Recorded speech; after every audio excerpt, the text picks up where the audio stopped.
चला शुरुआत हमने के 4 चैप्टर से कर ली। चैप्टर के नाम बटे सरल समीकरण। लिखल पाठ के हेडिंग डाल लो पहले ध्यान से हमरा के समझे के बाटे और ओकरा बाद जितना भी चीज एकरा में बतावल जाई सब ध्यान रखे चाहिए। सरल समीकरण ई जौन हटे हमनी के 4 पाठ हटे और हमरा लागत हटे कि आज जौन क्लास हटे हमनी के 7वां क्लास हटे। रूटीन के अनुसार जौन मैथ के सीरीज बाटे एकरा में तो लिख देता जैसे वीडियो बना के रोज डालें तो ओकरा पे लिखे नहीं ना क्लास कौन हटे। ये बार लागत हमरा 7वां क्लास हटे एहू तरी हमनी के पढ़ते बन जा क्लास 7 के। सरल समीकरण जाने से पहले तो हम लोग के दूगो चीज जाने के पड़ी। सबसे पहला चर संख्या। चर संख्या और एगो होला अचर संख्या। निशा चल खड़ा हो, चर संख्या का परिभाषा होता जल्दी। जिसका मान बदलता है तो चर संख्या कहते हैं। देखो जिसका मान जिस चर संख्या से बढ़िया रही एकरा के राशि कह दिया जाए राशि और एकरा कह दिया जाए राशि। जिस राशि का मान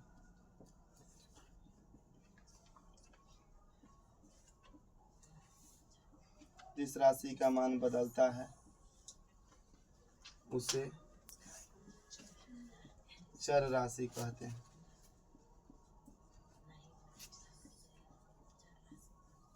एग्जाम्पल बोला बच्चे A B C D dot dot dot Z तक। चलो बैठ जा। सोनाली बताओ अचर संख्या का परिभाषा। जिस राशि का मान नहीं बदलता है उसे अचर संख्या। जिस राशि का मान नहीं बदलता है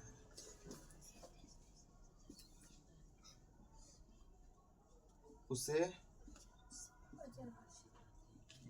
अचर संख्या कहते, अचर राशि कहते हैं।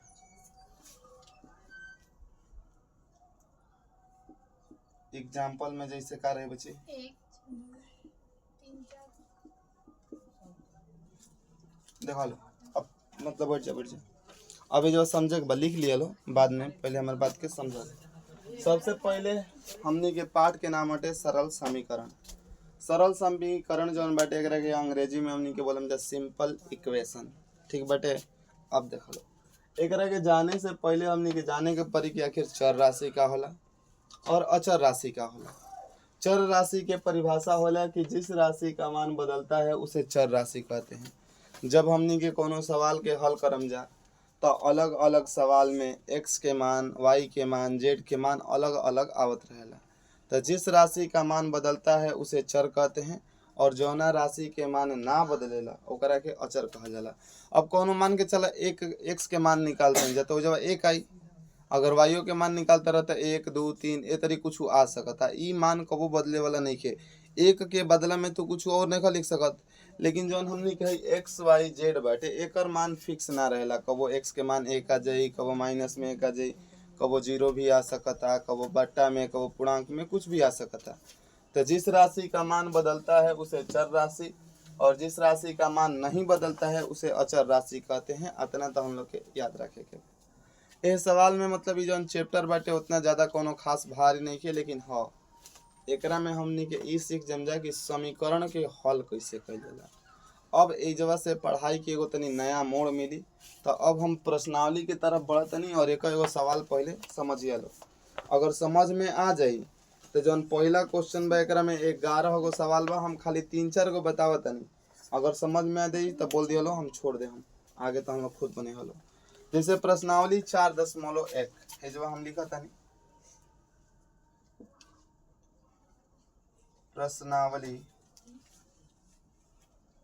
4.1 ठीक बा। शुरुआत प्रश्नावली 4.1 से कहतनी। सबसे पहले कहता कि निम्नलिखित सारणी के अंतिम स्तंभ को पूरा कीजिए। हमनी के सारणी दिले बाटे। सारणी से हमारा कोनो मतलब नहीं है। एक सवाल नंबर पहला के पहला देखा। सवाल नंबर पहला के पहला बाटे कि एगो समीकरण देले बा और समीकरण देले बा x प्लस 3 बराबर 0। x प्लस 3 बराबर का देले बा 0। फिर x के मान देले बाटे 3। x के मान कितना देले बाटे 3। और 3 नंबर सवाल जौन का तीसरा खन्ना बाटे ओकरा में पूछ रहल बा कि बताइए समीकरण संतुष्ट है या नहीं है। पहले मां जना ताकल है ना बढ़िया से बैठल चल है ना देख बुआ। अब एकरा के हमनी के कैसे बताएं जा कि समीकरण जौन बाटे संतुष्ट बा कि नहीं खे। तो समीकरण के संतुष्ट करे खातिर कुछ करे के नहीं खे। ए जगह कामन चीज के मान देले बाटे तो जहाँ x बाटे ओ जगह तू 3 रख और पहले से हमनी के एगो 3 बाटे तो 3 के जोड़न जो कितना होता है और एने कामन चीज बा तो जब 6 बाटे ई 0 के कबो बराबर होई तो जब बराबर ना होई तो लिख दिया जाए कि संतुष्ट नहीं है। संतुष्ट नहीं है। अगर इहे बराबर हो जाए तो का लिखम जा संतुष्ट है। समझ में आता है। चलो दूसरा देखा लो। यही में के दूसरा का सवाल जौन बाटे वो बाटे हमनी के x प्लस 3 बराबर 0। x प्लस 3 बराबर 0 और x के मान देले बा 0। तो देख लो ए जब अगर हम x के जगह पे 0 रखम तो 0 प्लस 3 हो जाई बराबर 0।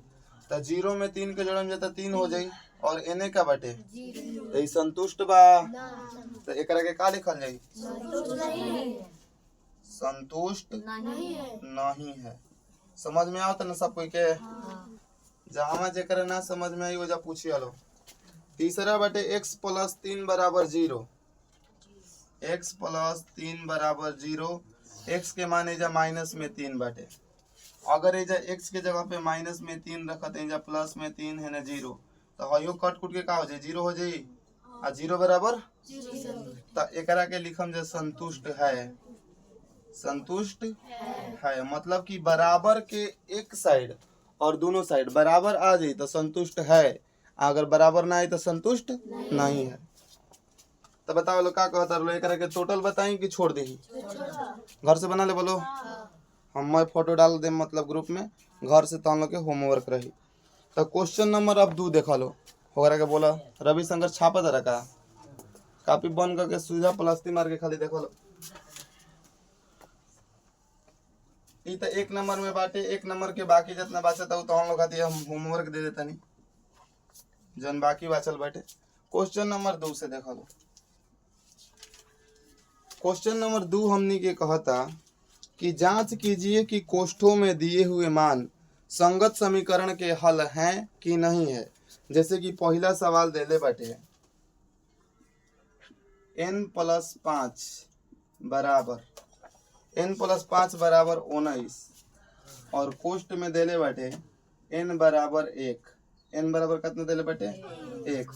अब बतावे के बाटे कि हल बाटे कि नहीं खे तो कुछ नहीं के करे के यही जगह हमनी के x देले रहे यही जगह n देले बा तो n के जगह पे रखल जाओ तो n के जगह पे अगर 1 रखत है जा और 5 जोड़म जा तो ये कितना हो जी 19 और एने कितना होता 6 जौन बाटे ये 19 के कबो बराबर बाटे नहीं खे तो एकरा के हमनी के कह देम जे कि हल नहीं है। हल नहीं है।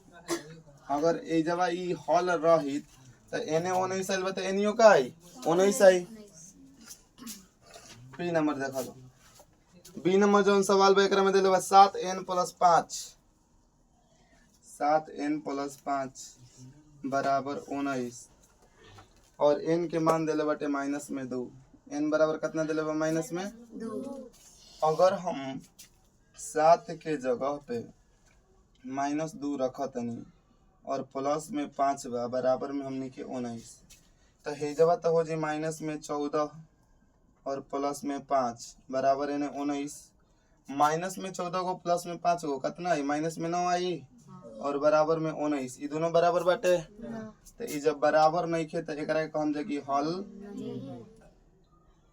नहीं है। ये समझ में आ गल बा। तो जवन 2 में बासा ताटे इहो होमवर्क में जाई। वे तनी बता दो कौन तू छेक कैसे बनाओ ना वो देखो काहे खातिर छे कम तहार अधिकार दिखाओ। 7n प्लस 5 बराबर 19 सवाल में देले बाटे n के जगह जौन कोष्ठ में मान देले बाटे n के जगह पे रख के चेक करे के बा। अगर बराबर के n और बराबर के o ने दोनों ओरे बराबर आ गइल तो हल है ना आई नहीं है। दोसर बताई। चला तो 2 गो एकरा में जौन 4-5 गो बचल बा उ घर से बने हलो, ठीक बा। खाली बता दो। हाँ कहे ना बुझी देखा तो। तीसरा सवाल 7n + 5 = 19, n के मान 2 बाटे। जैसे होमवर्क बाद में दिया जी। 7n + 5 = 19 और n के मान बाटे हमनी के 2, कितना बा? तो अगर n के जगह पे हम 2 रखते हैं तो 7 × 2 + 5 = 19। तो 7 दूनी 14 और 14 में जब 5 जोड़म जाता कितना हो जी? 19 हो जाई। और एनियो 19 बा तो खाली लिख देवे के बाकी हल है। अब लोकल बस सब कोई के समझ में आ गइल बा? कोनो दिक्कत? तो जब दिक्कत नहीं है तो हमनी के तीसरा सवाल के तरफ बढ़ल जाओ। चलो लो तीसरा सवाल देखो लो। तीसरा सवाल में 2 गो खाली क्वेश्चन बाटे। एकरा में कहता कि प्रयत्न और भूल विधि से x का चाहे समीकरण को हल करे। सबसे पहला क्वेश्चन बाटे तीसरा के, सबसे पहला क्वेश्चन बा 5p + 2 = 17। यह समीकरण के हल कैला के मतलब कि खाली हमनी के पास एगो चर मान बाटे जौना के नाम हटे p और यह p के मान निकाल देवे के बाटे। तो अगर है 2n बाटे प्लस में तो बराबर के एह साइड है तो कौन सी में हो जाए? तो हमनी के पास बात जाई 5p और हेजवा हो जाए 17 - 2। तो 5p = 17 में से 2 जाई तो 15 बाची और 5 के पहाड़ा में 3 बार में 15 आवेला। तो p के मान कितना आ जाई? बताओ लो सब कोई के बुझाइला। दूसरा सवाल बाटे, दूसरा सवाल बा 3m - 14 = 4। तो जब 3m - 14 = 4 बाटे तो एकरा में हमनी के खाली m के ना मान निकाले के बा। तो जब m के मान निकालम जाए तो 3m बराबर पहले से तो 4 एजवा मौजूद बाटे और एने जौन 14 बाटे ई माइनस में बा, बराबर के एह साइड आई तो प्लस में। तो 3m के मान कितना हो जाई? 18 हो जाई। और जब m एने गुणा में बा एने आई तो भागा में, तो m बराबर हो जाई 18/3 मतलब कि 6। m के मान कितना आ गए? 6। तो अतना पहले लिख लो फिर आगे बताओ तनी। चलो लो 4 नंबर सवाल से देखो लो। अभी तक हमने के खाली ये सीखत हैं कि समीकरण के हल कैसे मतलब कइल जाला, लेकिन 4 नंबर सवाल कहले बाटे कि निम्नलिखित कथनों के लिए समीकरण दीजिए। आपके लिए तारा खुद से समीकरण बनावे के बाटे। सवाल ये दिले बाटे खुद से समीकरण बनावे सीखम जा, मतलब कि आज से हमनियों के सवाल वाल बनावे अब आ जाए। सबसे पहला क्वेश्चन जौन 4 नंबर बाटे हमने के 4 नंबर के पहला कहता हेडिंग लिख दनी समीकरण तैयार करें। समीकरण तैयार करे। और जौन पहला सवाल बा हमने के ई बाटे की संख्या हो ए बुझी हाला मत करलो। संख्या हो x और 4 का योग 9 है। देखो ई जौन बाटे हमनी के पास सवाल बाटे, ई जौन देले बा सवाल देले बा एकर खाली समीकरण तैयार करे के बा। कहते कि संख्या देले बाटे एगो x और एगो 4 है। योग के मतलब जोड़ होला। योग के मतलब का होला? जोड़। और एकर योग कितना बाटे? 9। तो हमरा पास एगो संख्या x हो गइल और एगो 4 हो गइल। दोनों के जोड़ देला के बाद जौन मान आई ओकर मान हो गइल 9। तो हो गइल समीकरण। कुछ करे के रहे हमें बुझाइला? पंडित जी मुंह बंद करो मासी खुशी। दूसरा सवाल y में से हाथना हाला होता है। एगो रिकॉर्डिंग चालू बताने लगा समझ नहीं क्या होता। y में से 2 घटाने पर 8 प्राप्त होता है।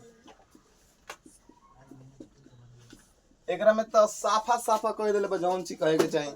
y में से जहां रहेला वो माइनस के चिन्ह लगावल जाला। 2 घटाने पर 8 प्राप्त होता है। हो गए समीकरण।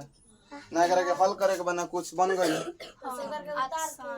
हाँ खाली उतार देवे के बा छापे खातिर छे ना। 3 नंबर सवाल केहू लिखी ना, जे लिखी ओकर हाथ टूट जाओ। 1 का 10 गुना 70 है। 1 का 10 गुना कितना है 70। गुना गुनी जब भी कही तो हमनी के गुणा करे के रहेला, ठीक बटे। तो जैसे हमनी के पास ए हो गई और ए के 10 गुना कितना बाटे 70, तो बस अतने पे हो जाए।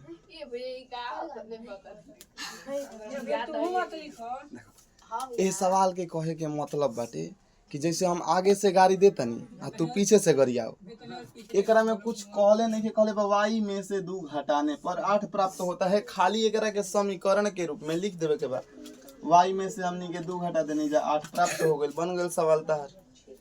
अगर कहित कि एकरा के हल क के मान निकाल तब नो जे जितना कहता उतने कह जाला छ नो। 4 नंबर सवाल देखो लो। 4 नंबर सवाल बाटे कि b को 5 से भाग देने पर 6 प्राप्त होता है। ये तो और ही आसान बा। अगर हमनी के पास b बाटे और एकरा के हमनी के 5 से भागा दे हम जा, भागा के मतलब इतने होला नो, तो कितना प्राप्त होता है 6। तो बस है ने भागा महीना के गुणा में b बराबर अगर क्यों 300 लिखी तो अब कोनो दिक्कत नहीं है।